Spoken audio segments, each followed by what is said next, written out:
It's hard to forget the images from that night. The 14th of June, 2017. A tower block in West London, Grenfell Tower, lit up against the dark sky. Not with lights, but with fire. The blaze started small, from a faulty fridge freezer in a flat on the 4th floor.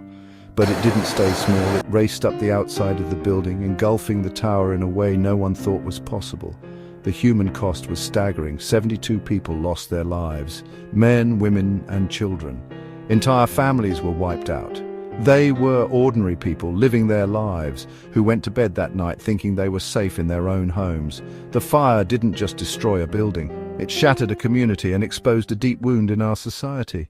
After the fire, the whole country was demanding answers. It wasn't enough to just say it was a tragedy. That's where the Grenfell inquiry came in. It was set up by the government to get to the bottom of it all. Think of it like a massive investigation, a deep dive into every single decision that led to the disaster. The man chosen to lead this huge task was Sir Martin Moore-Bick, a retired judge. They listened to evidence from hundreds of witnesses, from the survivors who escaped the fire to the firefighters who ran into it. The inquiry was split into two parts. Phase 1 focused on the night of the fire itself. Phase 2 was even bigger. It was about the why. One of the most shocking things to come out of the inquiry was just how many warnings the government had received before Grenfell. Years before the tragedy, there were other fires in buildings with similar types of cladding, both here in the UK and abroad.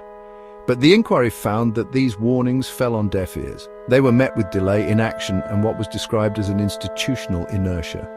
At the heart of the Grenfell tragedy is one key thing: the cladding. The tower was covered in shiny new panels during a refurbishment, but these panels had a plastic core that was incredibly flammable. The inquiry report described it as being like solid petrol. Once the fire reached this cladding, it was like lighting a fuse. The flames shot up the side of the building at a terrifying speed.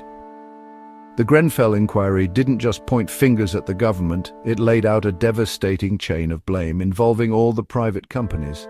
From the architects who designed the new look to the contractors who fitted the panels, the inquiry found a shocking lack of competence and basic care. Companies who made the cladding manipulated safety tests. They would use different materials in the official tests to what they were selling. When the fire broke out, hundreds of brave firefighters rushed to Grenfell Tower to try and save lives. They ran into a burning building when everyone else was running out. But the inquiry's report was highly critical of the London Fire Brigade as an institution. The biggest and most tragic mistake was the stay-put advice. For nearly 2 hours, operators told frantic residents to stay in their flats and wait to be rescued. The stay-put strategy was not just wrong, it was deadly. There was also a breakdown in communication between the control room operators and the commanders at the scene. The report highlighted a lack of training and planning within the LFB for a fire like Grenfell. They hadn't learned the lessons from previous cladding fires.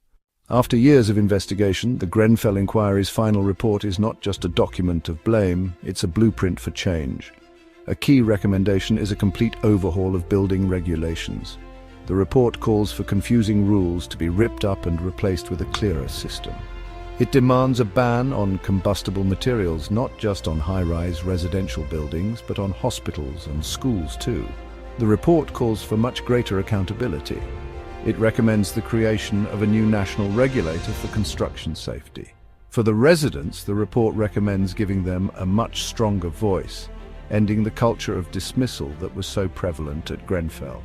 The report calls for changes in the fire service, including national changes to the stay-put strategy and better training for tackling complex fires. The Grenfell inquiry has given us the roadmap. It has exposed the terrible failures and told us how to fix them. The challenge now is for the government, the industry and society as a whole to listen, to act, and to build the lasting legacy of safety that the 72 victims so tragically deserve.